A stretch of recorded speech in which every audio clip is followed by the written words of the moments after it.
They're cutting weeds. Conversations in my head, man. I love Guru Keith Elam. Anybody you guys know who he is? Probably the best commercial rapper that ever lived. And there's Tupac Shakur, and they're probably like one and two, depending on your opinion and perspective. The most consistent and starting it with that right off the bat to me was Guru. Okay, he was very consistent about making sure that his message was not superficial, you know. And so BYS, okay? BYS. I was thinking about that when I was doing my work. BY, you know what that means? I'm gonna bust your shit, right? All you phony ass rappers, I'm gonna bust your shit, right? He's a cancer like me. He was about 4 or 5 years older than me. Guru Keith Elam. Yeah, he was from Boston, born in Boston, I believe, and then moved to Brooklyn. And as far as rhyming, he rhymed to draw attention to himself to help people. Okay, and because he's not the Messiah, I'm the 13th, 22nd Redeemer. Right, I'm the living embodiment of the Lord's Prayer. I'm the one who will not waver and has no fear of what the devil and Satan can do to me. Okay, and he took your kids and turned them into trained consumers. I love you. You expect me not to love my son Patrick and Natalie and Noah and Emily and Cade and Crummy Cake because they're trained consumers like you? What did Jesus say?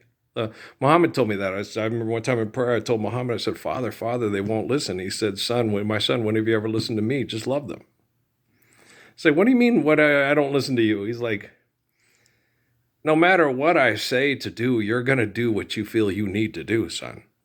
Okay.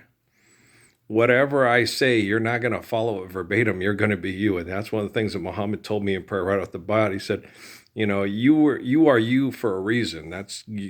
God is the essence of your life, basically what he was saying. And that you are you for a reason. And the essence of love, of existence wouldn't have you any other way. God wouldn't have you any other way. You are alive because of the glory of God. And you would be no other way. So I was sitting there and I had this glory hallelujah girl in my head, right? And they're just like Jimmy Swaggart and Joel Osteen and Joyce Meyer and Creflo Dollar and Mike Huckabee. It's the same thing. They're no different. We'll gladly kill each other over me and my grandpa's money and watch you and your Jesus die, Parsons. Right? And so Rockefeller set you all up. And you can't be mad at him. You can't be mad at David Rockefeller because you're an asshole. Because he's one and you're like him. You can't be mad at me for not being an asshole because I don't want to be like you and him. Right? I was going to be me before I was ever born. I was never going to be. My dad always told me from the time I was a little kid that the Rockefellers own the country and have ruined the country and destroying all this stuff. But then, as I got older, I found out, it's like, the John Davison Rockefeller Foundation plays for Jimmy Swaggart and Billy Graham. And okay. And Dad says, well, they need something to make them look legit. Money doesn't make anybody legit. Money just makes you a whore. World's first profession, right? So if you want to be worthy of the praise and the love of the Messiah, you're going to have to stand up for the Lord's Prayer, right? So no one can argue with me that I'm not the Messiah and the Jesus and the Muhammad and the Haile Selassie in their head is, because they're not standing up to live the Lord's Prayer with me without fear. Okay. The only person that's the Messiah is the one that will stand up for the children to live the Lord's Prayer eternally without fear. It's not David Ziggy Marley. It's not Stephen Marley. Okay. It's not Bill Clinton. It's not Hillary Clinton. It's not Greg Hines, director of SMART. It's not the people on the 6 o'clock news. It's not David Muir. It's not any of those people. It's Ralph Earl Parsons Jr., the son of Ralph and Mary, born in Las Cruces, just outside the Trinity site.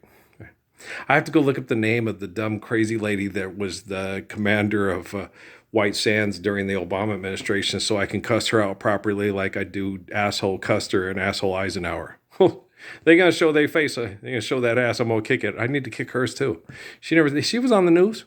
Okay, guys, I love you. I'll go find out who she is so I can say, you dumb bitch, you act just like that bitch Eisenhower and that bitch Custer. All right, I love you guys. You got to tell them what you tell it like it is, you know.